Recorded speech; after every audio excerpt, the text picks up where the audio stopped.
ever ask me to introduce him again. Actually, I had a friend I could borrow this from. It's amazing. So, probably, I don't know, most people here know Art is quite a fixture in the humanist community, as I have learned in the last 6 months that I've been here. Arthur Jackson, author of How to Live the Good Life, The User's Guide for Modern Humans, and the Humanist Chapter of The Future and the Future of Humanism, has been a long-time participant in all levels of humanism, local, national, and international. He'll provide our Sunday forum, the 10 Commandments, or the 11 Ways of Wisdom, take your pick, and I'll be looking to see if I can pick like 3 of these commandments and 4 of those wisdom ones, and mix them together for myself. He writes that this program is meant to examine the 10 Commandments in a way most humanists and other free thinkers rarely do, and present a science-based alternative for providing moral guidance in today's world. Join me in welcoming Arthur Jackson.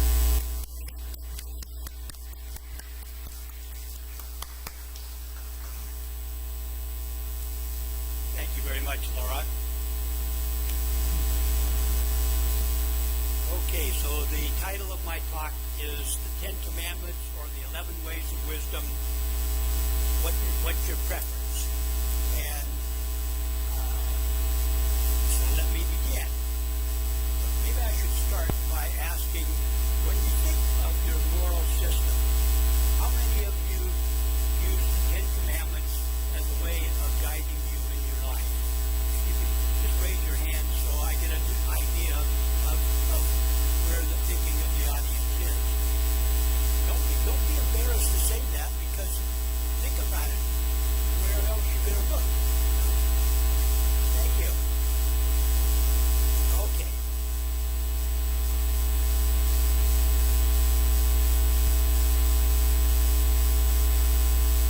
I'll answer all the questions later. This is going to be a very brief talk, and the talk is on a paper, either that you're sitting on, or you have in your hand, or is on the chair next to you. And my goal is to follow that word for word. So if you see something on there that catches your fancy, you'd like to question or counter or whatever, feel free to mark it up, because this is your copy now. You can take it home and do anything at home with it you want, or even here for that matter. But it is yours to use, should you desire to.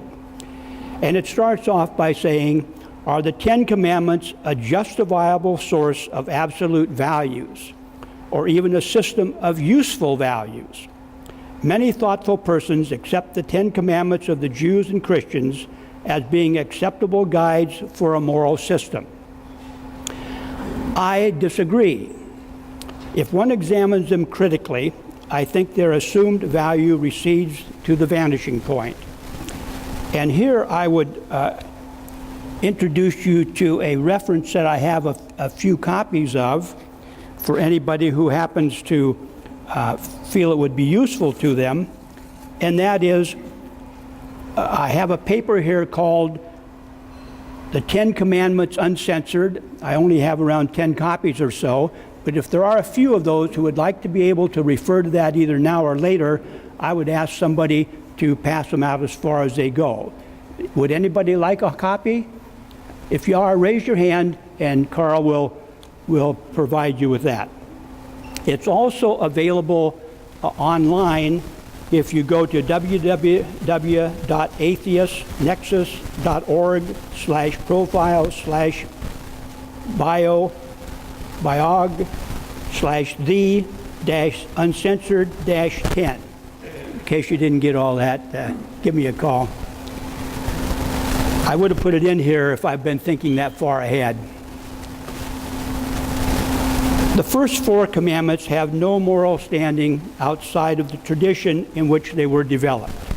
1, have no other gods before me. The penalty for not doing that is death. 2, make no graven images. The penalty for not doing that is death. 3, do not take our God's name in vain. The penalty for not doing that is death. 4, keep the Sabbath holy. The penalty for not doing that is death. And if you aren't used to associating death with breaking these commandments, The paper that I handed out gives you the references. You can look it up yourself, or you can even borrow my Bible to look it up in, because it has the indexes and the whole thing, makes it a little easy, made it easy for me. Two of the others are seriously flawed as moral absolutes. 5, honor your father and mother, death. Don't covet other people's stuff, dire warning. To honor your father and mother would seem to come naturally if they have honored you. But if they abused you as an infant or a child, why should you honor them when you are free of their rule? Don't covet.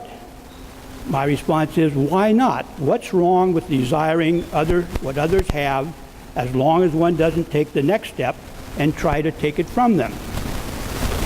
The remaining 4 sound good at first, but with further thought are found to have serious problems as moral absolutes and forming the basis of an ethical system. 6, don't kill, death. Don't commit adultery, death. Don't steal, death or restitution. Got a little leeway there. 9, don't bear false witness, warning or a curse. Not killing other people is a worthy goal. In an enlightened community, I would expect killing to be minimal, especially as a result of anger, revenge, coveting. But prior to that, there would be many situations where it is inevitable and even condoned by the society, in case of war, self-defense, to protect others, etc. Don't commit adultery. I don't recommend adultery, but raising it to the level of a forbidden activity with a death sentence seems extreme and unwarranted to me. Don't steal. Stealing is certainly to be avoided, and there are situations that might require it. Extreme hunger, exploitation, etc. Again, raising this to the level where the circumstances are not considered seems overly simplistic. Don't bear false witness is a great goal and normally to be avoided and discouraged. But it seems to me stating things this way approaches behavior from the wrong end, like all the other commandments. I think we should stress what would be most desirable and work to create a society that encourages bonding, not division. When this is done, lying, stealing, murder, deceitful sex, and all the other asocial, antisocial behaviors would be naturally avoided, in my mind. And focusing on what is most desirable behavior is what I aim to do in my 11 Ways of Wisdom, consisting of hypotheses on ways to achieve authentic happiness, that is long-term versus short-term happiness. They provide a scientifically grounded value system made up of desirable behavior. However, let me make clear that my current writing about the Ways of Wisdom contains much speculation. They are based on the best evidence I have been able to assemble, but they are a long way from being proven, and like all of science, they have no more standing than the available evidence can support. These ideas are presented as falsifiable hypotheses. Everything about them is open to change as study, research, and more thought require. It is the quality and quantity of this research that determines the value of anything written. The goal of my efforts is to motivate steady experimentation, exploration, inquiry, and investigation relevant to each way, and all related or relevant ideas. This material must be assembled and organized so it can be easily used.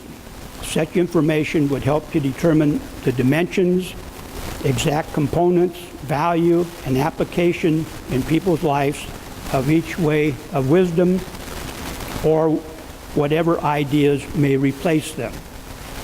Eventually, there should be vast files developed on each way, detailing the research findings to support, call into question, or replace it. These materials would bring together all the information available to clarify each way of wisdom.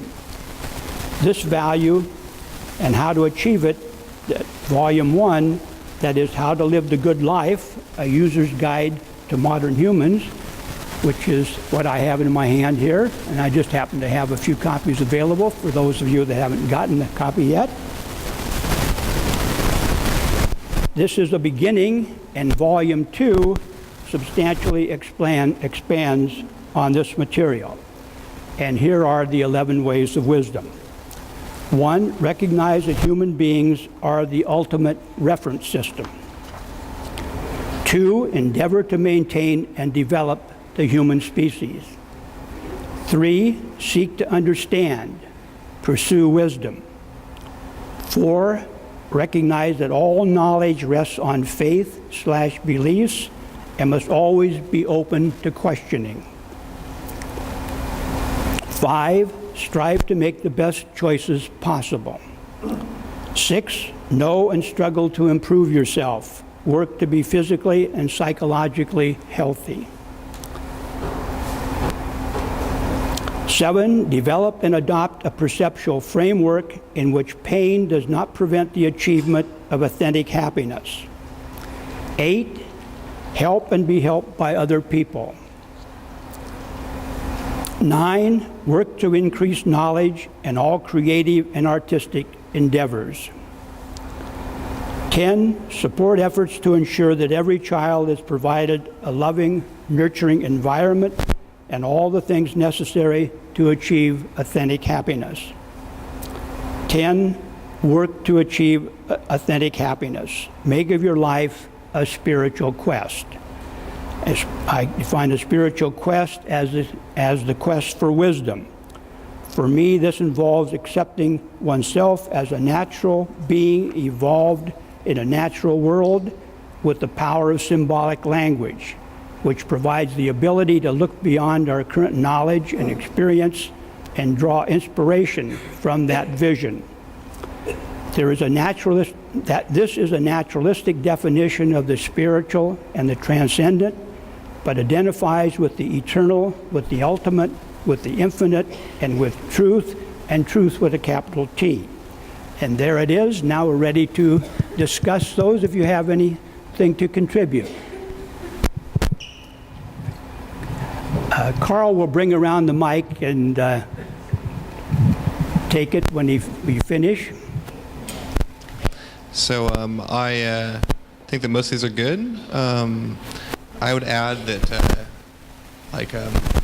metacognition or watching your own thought processes would be a good kind of like mindfulness sort of thing would be a good wisdom to maybe add on. I know 11's a nice number, but maybe you could bump it up a few because, and then also tying in with that, it's like self-management, and that goes along with self-management, like watching the thought processes, temperance, moderation.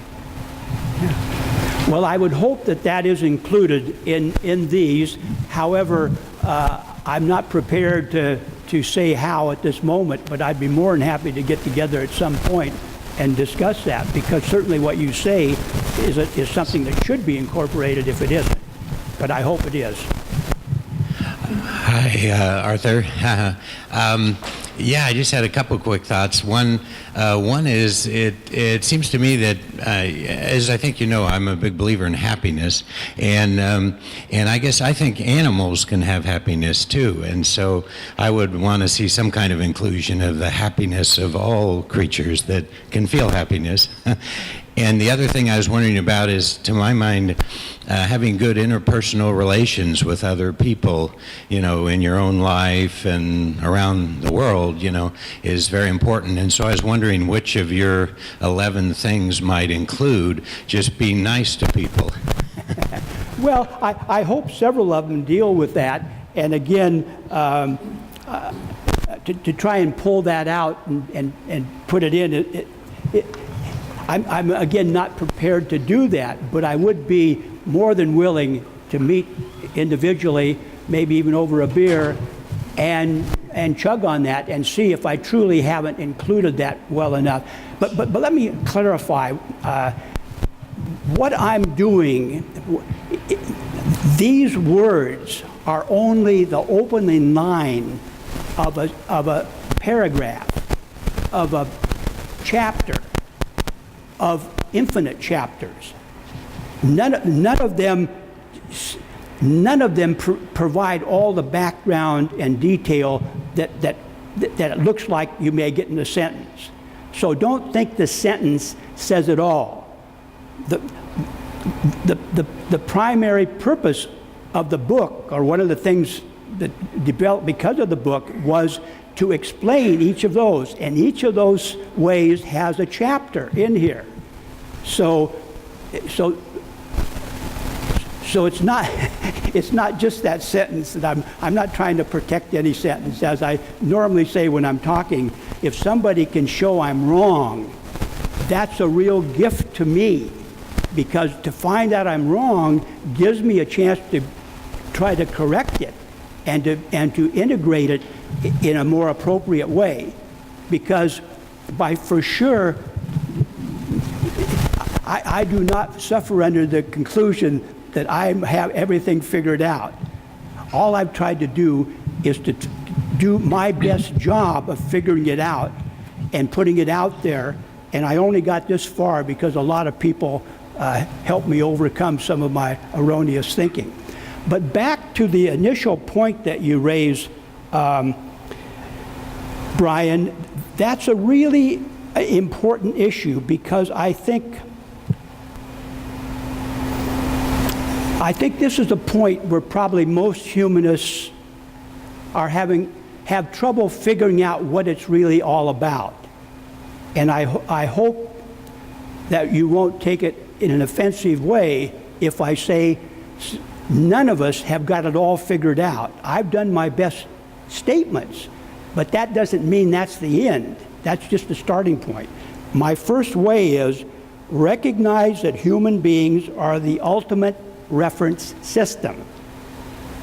Now, I have a chapter explaining what that means, but let me throw out a small part of it. It means that we impose ourselves on any idea, thought, behavior we have, other than those that are deeply genetically caused. So if one says, well, obviously animals have value, therefore we must consider them, remember where that idea came from. It came from your head. And some ways of thinking make it unclear that what they're saying comes out of human mental efforts. They're not on some stone or some place that you can trust. The best we can do is think and examine and explore and correct ourselves when we get better ideas and change. And in that regard, to say, see the fact of it, we have this burden, the burden of being the ultimate reference system. Some people take that as a great thing. Wow, we're human beings. We're at the top of the book. But the point is, we still have to deal with the world. And to think we can go around kicking dogs and abusing wives and whatever else we think we can do, those things we can demonstrate psychologically, those things are not beneficial to the person doing it. They are, in fact, in opposition to their own best interest if they just had a better framework to think in. So I'll stop there, but we'll talk more. Well, I'd like to suggest that if the Ten Commandments were presented to the United States Congress as a piece of legislation, you wouldn't have a prayer. I mean, look at some of the stuff here. Look at the Fourth Amendment, keep the Sabbath holy. Does that mean we have to close the store on Sunday? Look at all the money we'd lose. No way. Look at number 7, commit adultery, spoil our whole weekend. Look at number 8, don't steal. Well, we 1%ers have been stealing from the other 99% for years. We can't have anything like this going on. And particularly when they get the stones out when you don't do it. because most of these death penalties were done by stoning. Now, you may have heard about stoning in other parts of the world and may have even felt pretty good about us. We don't stone people when they do that kind of stuff. But in the good old days, and again, if you look in my source, that is the Old Testament, you will find it very clearly stated in the references that are provided there and in your own Bible once you get home and have a chance to look through it. But let me just throw in, at one point I was trying to find, where are these Ten Commandments? I see them on courthouse walls and stuff, but where are they in the reference source? And so I started going through it. It's been a long time since I read through it, and I first got part of it. And you know, I could not find most of them even in there. It wasn't until I found a reference source, and that's the one that I passed out to you, where it shows you where to look and how it has embedded in it what may be on the courthouse wall. But here Moses is coming down from the mountain with these things, and they didn't even put them into the Bible. I mean, that's a confusing thing to me. But we don't want to get bogged down too much on the Bible, because let's face it, we've come a long ways. Jews have come a long ways. Christians have come a long ways until they took this stuff seriously. But I think as humanists, we need to realize there are other deficiencies in the Ten Commandments. So when somebody stands up and says, well, we need to put this on the courthouse wall, we realize really what we're dealing with. Well, I certainly agree with everything you said about the responsibility of human beings, but I wish it had said something like the ultimate reference source is the health of the planet and the living beings and the plants on it. Sure. No, I understand. And again, I even though I've come to a different conclusion at this moment in my life, it's not written in stone. I can change it. But again, that gets us back to the point. If you make that your first way of wisdom, then somebody might ask you, well, where did that come from? And if you'd have trouble saying, well, that's just obvious. I mean, of course, that's the way it is. But the point of it is, it came out of your brain. And to my mind, we have to if we don't get to a deeper level, I don't think we have a firm foundation to build on. But again, discussion is the important thing. I think somebody has the mic. Oh, okay. Hi. First, the good news. I happen to agree with a greater percentage of the 11 ways of wisdom than the 10 commandments. Fantastic. Well, that's good. To cover your bases, that's important. Yeah. But one of the 11 ways seems contrary to my own beliefs and what it sounds like contrary to humanism, which is number 4, where it says that recognize that all knowledge rests on faith and beliefs. I would say it's more appropriate that knowledge should be based on facts, science, and proof. So where do you stand on that? Well, let's have this lad answer the question first, and then if he misses some points, I'll try to jump in. No, he's going to get a mic here. Sorry.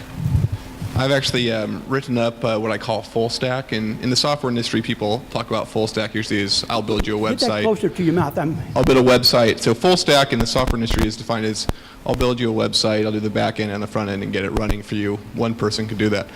I've developed a 9-section stack for reality, and most people would kind of go to physics at the bottom, and really you have to go to math, and then you have to go to philosophy, because math itself is based on first principles, axioms, or postulates, which are basically a definition that's not based on anything else. It's not derived from anything else. Like a line is a line is a line. Certain things like that we have to start with to do any proofs. So that's the reason why even science and so-called facts are always at the whims of first principles, which could eventually be wrong based on observed patterns. And I define that as a belief. And so my point is that if you take any fact you have and trace it back you'll find exactly that. Underneath it, there are assumptions, we're of courses. I mean, we all know that. Well, what does that really mean? That's a belief in my mind, okay? I have one very important point I would say is that one of the first commands would be to strive to know thyself. My feeling is that the person is the ultimate reference point. They're not always aware of it, knowing who they are or what they are, what their reasons or biases are. It's something that's very hard to achieve, but it's necessary to deal with reality and with other people. I agree with you 100%, and I once had it in here in those words, because I think Plato or whoever, but to my mind, if that idea is not embedded in this, then I certainly need to go back to the editing dimension and make sure that the point is clear, because to my mind, that point lies at the core of most of the ideas that are there. And to my mind, but see, one thing, let's talk about a point I don't really come up with right here, but it's underlying principle.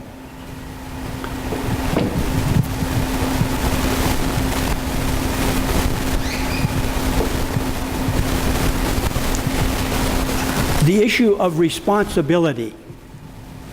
I personally think responsibility is a big deal.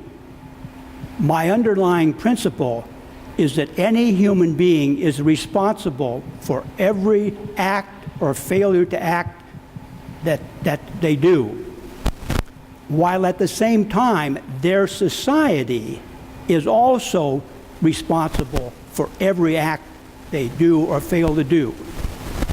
And take the issue of stealing. To my mind, our society is responsible for 99% of stealing, because in my best examination of what human beings really are is that we are social animals, and we do those things that fulfill our connection with other people.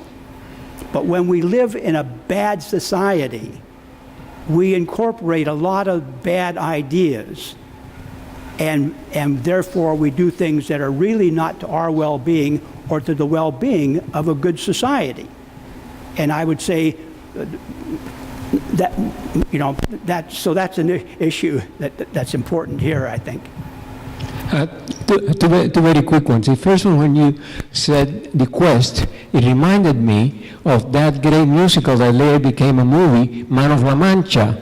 And there is a song which is toward the end when Cervantes is, when Don Quixote is in bed dying, and Aldonza Dulcinea comes to visit him, and he's beginning to lose his mind, and he said, remember the quest. And then there's a song, To Dream the Impossible Dream, which is related to the quest, which is beautiful. That whole thing was based on Miguel de Cervantes' book, Don Quixote de la Mancha. Well, anyway, the other one is about Brian. When she mentioned animals, it reminded me of my cat, Oliver, that adopted me 1 month before my wife died of cancer 10 years ago. And Oliver is actually my psychiatrist or psychologist, whatever you want to call him. But that kind of reminded me of the musical Cats, that the Andrew Lloyd Webber musical.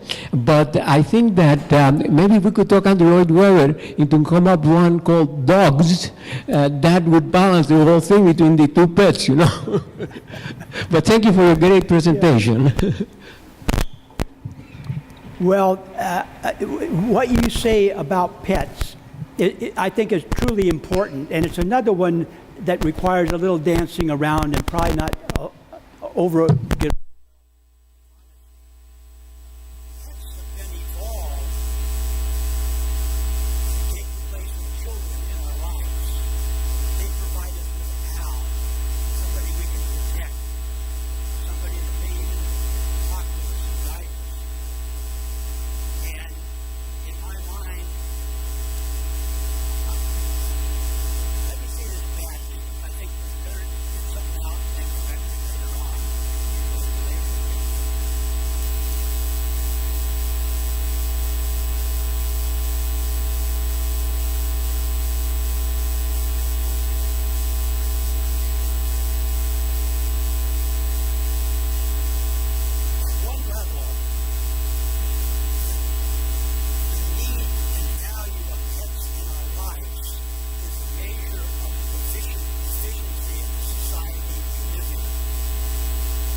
repeating conversations. That's why you're supposed to write them down.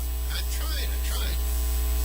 And the first thing I wrote down was, I'm one of those that held up my hand when you asked whether the Ten Commandments was the source for, I'm not sure how you put it, for guidance. That's one. I have a lot of respect for those old guys. They dealt with serious questions. They made serious efforts to come up with ways to live.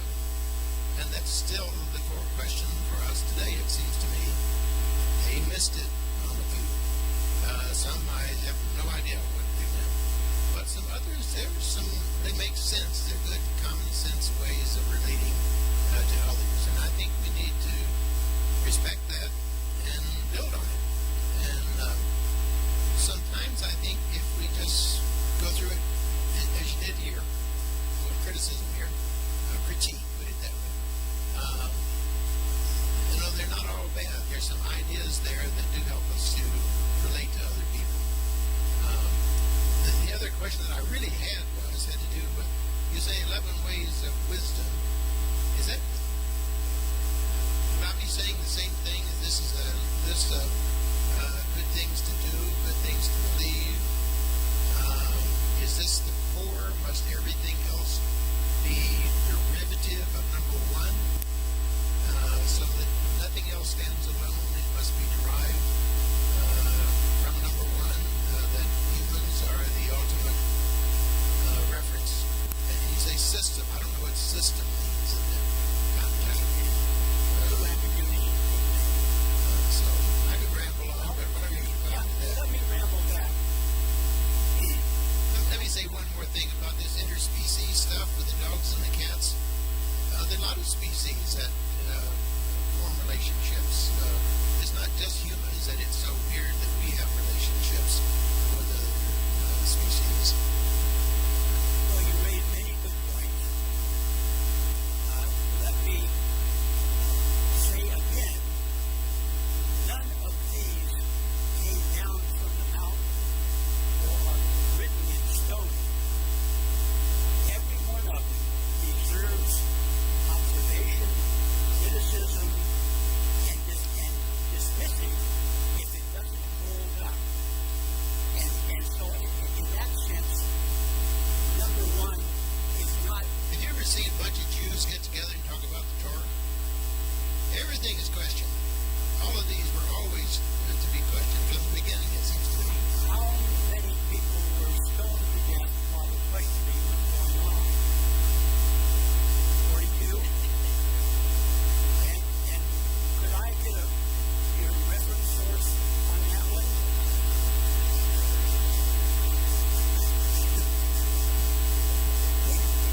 If we try to dismiss this, in fact, my mind is important. What we have to realize, we stand on the shoulders of all those people who came before us. We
difficult to come up with a set of rules to live by. I keep thinking if a comet were going to hit the Earth tomorrow, we all knew it, there'd still be ways we should treat people that have nothing to do with the future, with preserving nature, or anything else.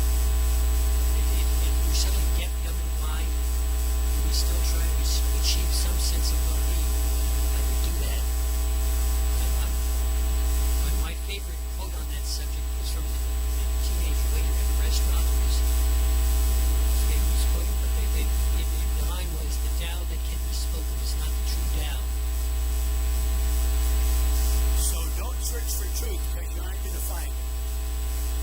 No, but admitting that we haven't done it, I think, is a critical part. Once we say this is the answer, then obviously we don't have the answer. I think there's a mic someplace. There you go. Yeah, we all know that, different words might mean different things in different contexts. The word stone, getting stoned in San Francisco isn't the same as getting stoned in Iran. But I gotta say that, I'm on number 4, I'm still a little uncomfortable with the word faith, because the word faith in my mind is to believe something regardless of whether or not it's true or not, to ignore the evidence and to not apply any type of scrutiny or questioning at all. And, I think that 4 could be worded better, something like that knowledge rests with, evidence and discovery, rather than faith and belief. I just feel like you're not using the right words to express what you mean there, because the words you use have a common meaning that is the opposite of what you're actually trying to say. Well, I have a weakness for sometimes trying to rattle people's cages. In the pursuit of wisdom and clear thinking, I'm willing to say things that I would say most atheists would be deeply offended by. And that offense gets in the way of going to a deeper level in their thinking. Because as the young man pointed out here, if you really get with where thinking is, you realize, yeah, we think what we believe is well-grounded. But all those other folks, they're just based on a bunch of baloney. But the point of it is, we're all in the same boat. No matter how clearly thinking we are, we're still mucking around with our best effort. And I choose to call that belief for 2 reasons. The great agnostic, I think it was Thomas Huxley, when he came up with the word agnostic, pointed out that faith has 2 different, very serious dimensions. One of them is belief without adequate evidence. And of course, that's the one that the atheists, we think are most humans like, because if we don't make that mistake, obviously we're alone. But the point of it is, as you pointed out, in anything we do underneath it is an area of lack of knowledge, which we accept partially because you have to. I mean, if a tiger's chasing you and say, well, now, is that growl really a tiger? Maybe it's someone pretending to be a tiger. That's probably it. Probably my sister, who's making believe, so I'm not in any way bothered by your saying you would prefer to view the better truth. I would still prefer that get that answer, because I think it's a real issue. I want to say something about responsibility. I think responsibility can be thought of as a moral thing, or one definition of responsibility is the ability to respond. And often people deny that they are capable of responding to a situation. For example, if people are starving in the third world, and I can say, doing something about it, I can send a few $100 to some charity that's helping out. Or in the case of things like global warming, people say, I can't do anything about it. Well, you can do something about it. You can think about it. You can talk to people about it. You can lobby Congress. So this is a very common thing when people say, I'm not responsible. And there's also an assumption that if you're doing nothing, that you're morally in the clear. So let's suppose you're in a building and you hear somebody molesting children out in the streets. If I can't do anything about it, well, you could do it. You could call the police. There's often this issue of saying I can't do anything. And so as long as I do nothing, I'm in the clear. And I don't think that's really valid. So there's a moral aspect to it, doing nothing. And then there's an issue of denying that you can do something. The fact is, there are many things we can do things about that we don't do. And it's not a question of should. I'm not saying we should do. We should do. I'm not saying we should send money to some charity, because there's hundreds of different charities. They call me up on the phone. Yes, I've been helping. I'm not. For me to say I can't do anything, so no, I'm not going to do anything. Well, something else I think is more important. So anyway, so there's two issues here. There's the moral issue of doing nothing, and then there's the issue of denying responsibility, denying that I can do something. I can't do anything. And probably even worse than that, there are philosophical systems, those that believe that we are not free to act. We are determined by the past, so we can't change anything. And that's part of why I threw in the one about make the best choices possible we can, because we are in fact responsible for our choices, even though we don't realize it. But here's where we have the interplay between society and citizens of society. When society teaches bad things, we sometimes fall into that rut, even and it seems the right one. I think responsibility is certainly one that we need to accomplish. Your reference to responsibility touches on my question. How about the individual part of a really horrid society like the acceptance of the Holocaust by the whole community? How do you separate out the reference point of the individual vis-a-vis the skewed reference point of the society?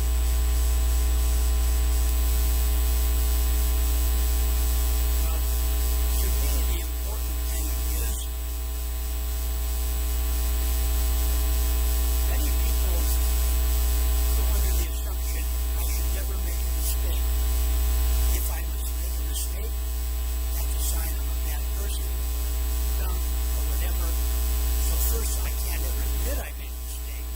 I can't say, yeah, that was a bad thing to do. I'm really sorry I did it. I did it. I hope I never do anything like that again. Mistakes are a way of learning. And most of us learn 99% of what we know. A greater portion of what we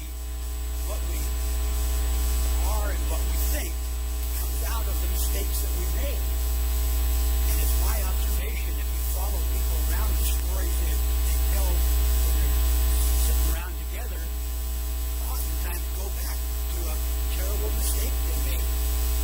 They forgot to put a spare tire in their car when they went on this trip.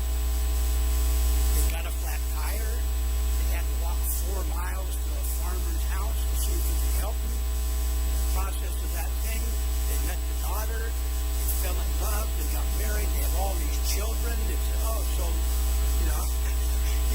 so the point of it is, to my mind, to be willing to admit that we make mistakes and it's not a bad thing. And again, since how did the human species get to today? It went part of that whole process was war. War. The most terrible thing that can go on, at least one of the most terrible things. But because of the terrible things, let's take a closer to home example. World War II. Some of us can even remember it. What the technology of the world today can be, I think, almost directly tied to that terrible, awful, very bad thing. So what I'm trying to say is, we have to be willing to forgive. And if we can accept what we're all trying to do is live a good life and be able to be friends and connect with each other, we need to get through that, like South Africa. I mean, there we had a very different way of dealing with a terrible custom, procedures, laws, sort of deviating from the European way. The European way is you blame, you charge them, you fine them, you put them in a situation of despair and say, well, now we solved that problem. So to my mind, we need some honesty underneath the thing to recognize under the right circumstances, almost any person would do very wrong things. And if we've never been in that situation, then I think we should be very careful about being unforgiving. I mean, we can be unforgiving in the sense, how could anybody do such a terrible thing? But it's human beings that did those terrible things, and they did them for reasons. Sometimes a lot of reasons they felt very justified in. Hopefully they changed their minds. Well, that's just a little segment of the thing, and I don't know if I even hit what you're shooting at, but yeah, so in response to what you said about humans possibly making a better society, I once read a book called The Great Turning, which had this concept. If we go on business as usual, things will get much worse. And because business as usual leads to much worse, it actually means a better chance of us doing what we have to do to make a better society. So I think you're right. I think we have a chance of doing that. And I also wanted to, on the issue of faith versus thinking, I wanted to do a short quote from the Dalai Lama. We cannot accept a teaching literally simply because it has been taught by the Buddha. We have to examine whether it is contradicted by reason or not. If it does not stand up to reason, we cannot accept it literally. good model for certainly.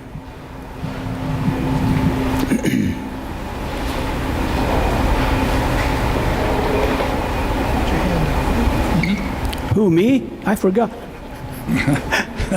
I was writing down another point here. Well, two or three people have already addressed number 4 here. But the scientist in me says that a good deal of knowledge comes from evidence, and from very specific kinds of evidence. And if that evidence is being argued against, you simply have to know the evidence to know the truth of that specific information. And I'm talking in terms of electron microscopy and mass spectrometry and the way in which the biology of a human being functions, or any other animal. And so I think that, in my view, the knowledge has to include evidence and faith and belief has no place in that kind of evidence. Now, I recognize that that's at a different level to some extent than what you're talking about, but I'm equally convinced that evidence is extraordinarily important. And I listened to the young man over here, and maybe we can have a conversation afterwards. Thank you. Please don't speak if you don't have the mic. Thank you. Yeah, well, let me repeat that. The young man said it's the interpretation of the evidence, and modern science recognizes they're not finding truth because it always goes back to interpretations. And we're always stuck with interpretation. Most of the times we do experiments to prove something. So we have inbred in that an interpretation. But that doesn't mean we can ignore evidence. I mean, I agree, it goes back to the best evidence we can get, just so we don't think when we've got the evidence that proves the thing. Hume got one thing right. No amount of evidence will prove, no matter how many white geese you see, does not prove there may not be a black goose out there somewhere. Yeah, I understand, and we'll give you back the mic. We've got some minutes. Yeah. I'd like to get back to the idea of responsibility. I think that's crucial for humanists. You say it in many of these points that you make. Help and be helped by others. Work to increase knowledge. All of these ideas are that, but I think what's important for people to know, at least humanists, is that there is I feel there's a personal responsibility to want to do these things, to really get out and try to see that people are well treated all over the world, are cared for, and that people are treated well. That's all. Yeah. Yeah, well, it all comes back to the individual. And these may look like, highly hypothetical, and, yeah, wouldn't it be nice? But we know that kind of stuff can't happen because I look around me. But for me, I take them personal, and I try to live them to the best I can. And I won't claim that I always succeed, because when you live in an imperfect world, sometimes you have to do imperfect things to survive. And that's a tough reality. I seem to have lost track of the next person. Has anyone had their hand up before?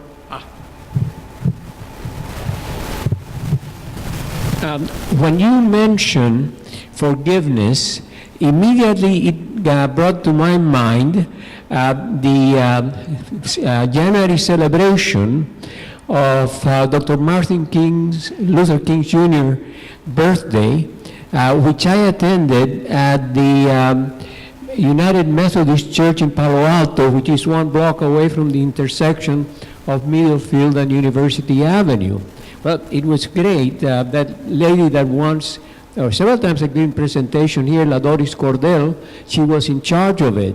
But anyway, the key speaker was a man by the name of Carl Ray, who had written a book called Cured, The Power of Forgiveness. He's an African American. He's about maybe 55 to 60.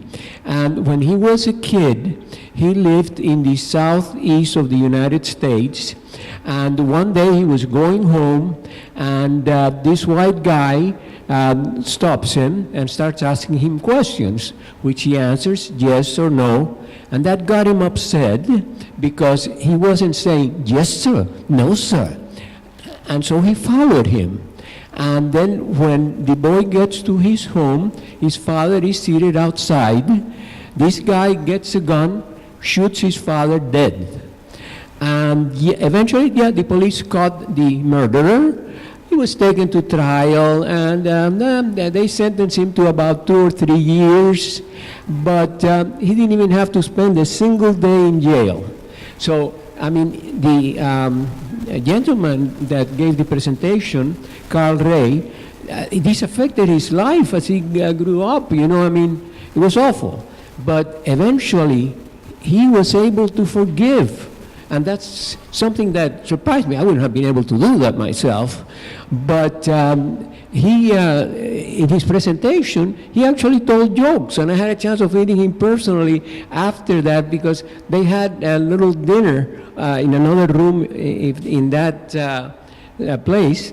and I recommend the book. Again, the title is Cured, The Power of Forgiveness by Carl Ray. Thank you. I'm with you on that one.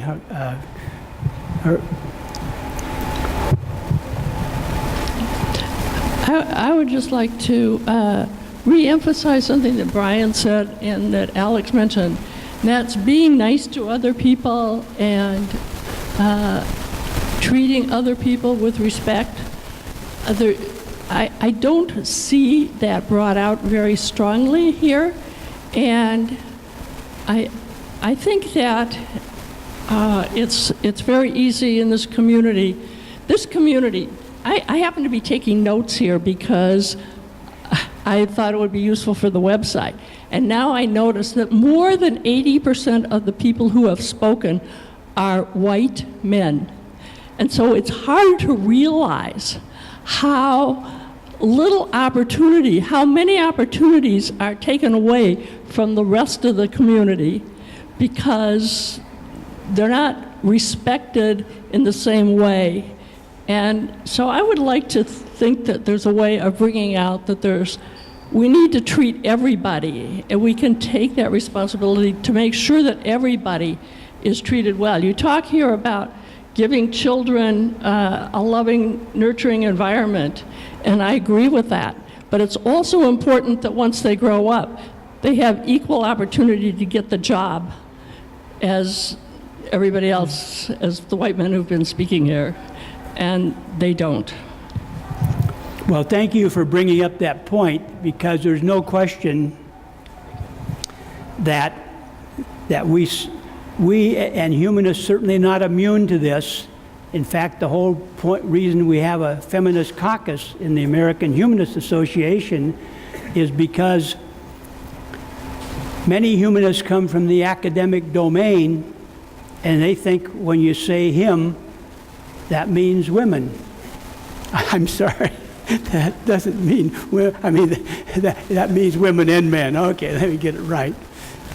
And the reality is, of course, psychologically it doesn't. But I'm sure Carl tries his very best to try to pick everybody who wants to talk.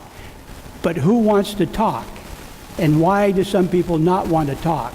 And what are we doing about that? I'm willing to concede that's a challenging issue we might spend more time working on. Getting back to responsibility in an imperfect world, I remember reading in law school where a judge determined that it was the defendant's duty, it was his responsibility to steal. The situation was, back in the 30s, during the Great Depression, a destitute family was traveling, starving, no money, no foods, and they were in an orchard, a rich man's orchard. The man had good moral standards. He didn't want to steal, but his children were starving. So he finally ended up in court, and the judge said, yes, stealing is bad, but a greater crime would have happened had you not stolen a few fruit from this rich farmer, had you allowed the disastrous things to happen to your children. So the conclusion was sometimes stealing is proper if a greater good results from it. Yeah, and I think most of us would agree with that. Certainly Steinbeck laid that out pretty well in Grapes of Wrath. And it wasn't just the oranges were hanging there from the trees.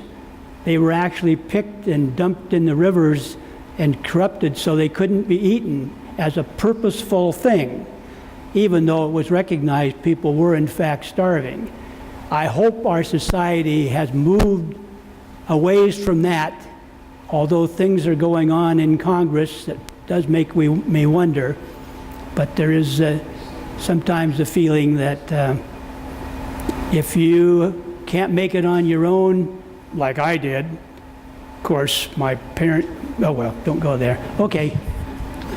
I guess I don't know if anyone else is in line. Has anyone else had their hand up? I missed I was just going to make a wry comment to your belief thing. I have a friend of mine, one of his favorite expressions is, in terms of belief and understanding and knowing and all that, remember, denial is not a river in Egypt, and a lot of humanists have it as well. Anybody else have anything to... Could you say that again? I'm not sure I really Okay, got it's your just point. it's just a wry comment. Denial is not a river in Egypt. You're kidding. I think that we need to think of both the Ten Commandments and your 11 points of wisdom as guidelines, not as absolutes. Of course, there are exceptions. There are cases where you should lie, like lying to the Nazis when they ask you if you know whether some Jews are hidden. So, and I think that in many of your points, I think that there are going to be some exceptions. And so I think it's important to keep that in mind. So I would not criticize those points like thou shalt not steal, thou shalt not commit adultery, thou shalt not bear false witness, and so on. Those are guidelines. And so I would not criticize them because there's exceptions. Because there's exceptions in the case of your points of wisdom. So. Yeah, we all have to take responsibility for the choices we make because we live out those choices in our life. Well, looks, are we... We have about 5 more minutes till the food is going to be done, so we can ask some more questions. We have one up here. Oh, wait a minute here. Hands went up real fast, so I'm going to, let's see, all you people have already spoken before, but he's spoken the least number of times, so. Just a humorous point about the difficulty of translations. I was in France one time walking there and I see a movie theater and it says, Les raisins de colère, the raisins that are angry.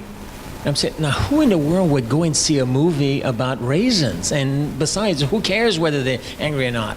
And the subscript at the bottom had John Steinbeck.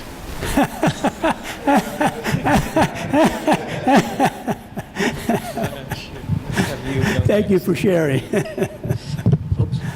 When the fellow back here mentioned about the farm and the person taking things out of the farm, it reminded me of a little, call it a joke or whatever, that quite a number of years ago, my late wife and I, we were in Half Moon Bay, close to Halloween time, looking at pumpkins and so on. And this farmer told us this little story.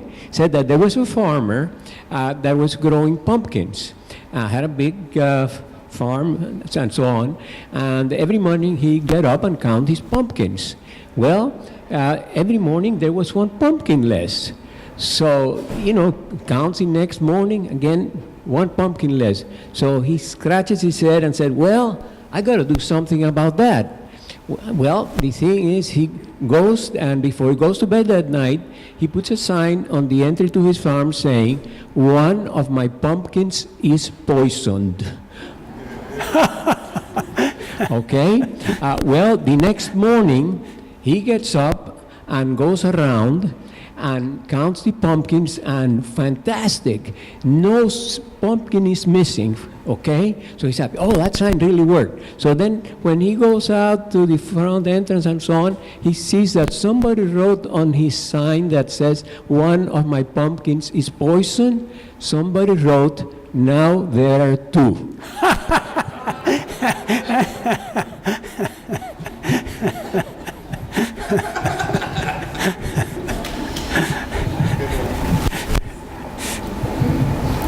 So I just wanted to make a comment that the ways of wisdom are all positive affirmational recommendations, but I think there is strength to, especially psychologically, for people to have those sort of the more Ten Commandments-ish prohibitions. Although of course it's a case-by-case thing. Like I had a hard time thinking about the false witness, but the Nazi example was a good one where there's an exception to that. But I just wanted to say that I think that that's also a good thing to include. It's not just positive affirmations, but sort of warnings on like self-management and the other side of the coin, which is not just what should you do, but what should you watch for and what should you avoid, just like the Ten Commandments are focused on. Well, we got time for maybe one more. Okay, gotta take her. To represent us women. Be sure to hold it right to your mouth. Like this? Yeah. Okay. So I don't follow any commandments, but I think that a good principle in life is do to others the way you'd want them to do to you. Just like that.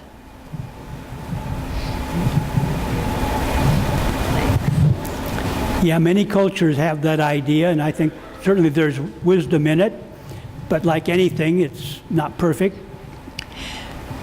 Well, we don't really know. We know what we might like to have done, but we don't know if they want to be done the same way. So I always thought that was rather flawed. And another thing that came out of one of our video things, the way they're trying to starve people and cut off food stamps and things, they feel that people should raise themselves on their own petard. Well, we found out that petard means the gas, the flatulence. So that illustrates the importance of just by yourself being able to always raise yourself on your own wind. Yeah, the point of us, nobody got where they are, and I can't remember who that great politician woman who recently laid that out really clearly. Nobody got where they are only by their own efforts.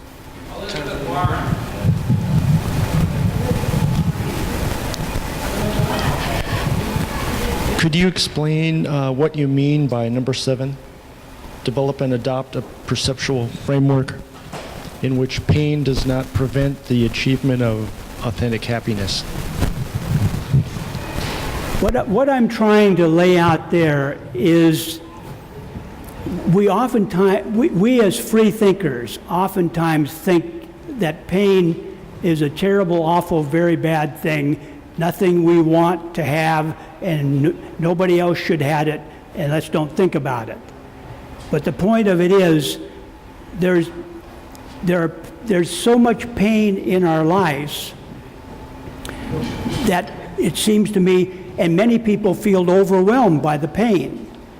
In fact, part of how I even got into this thing was seeing people live who were totally in a condition that I'd say I prefer death, and they did it.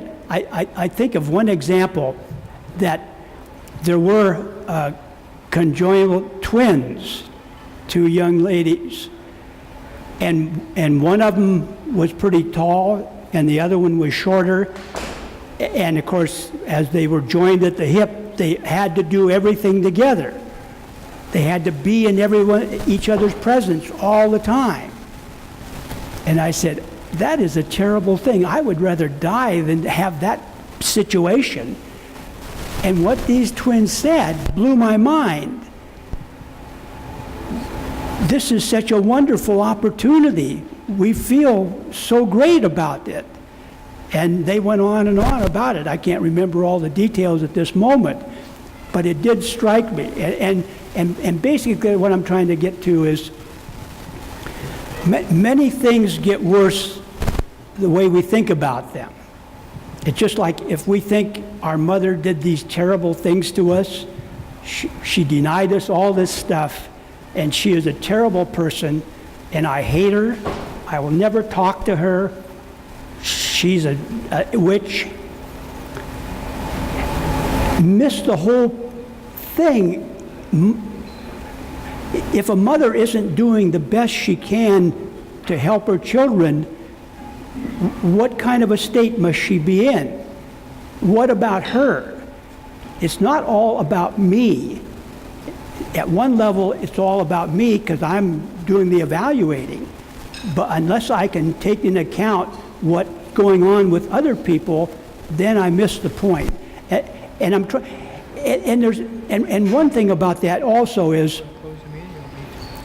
it's my observation that when people share their pain, when they're able to talk about it, with a sympathetic person who's there for them, it actually tends to diminish that pain.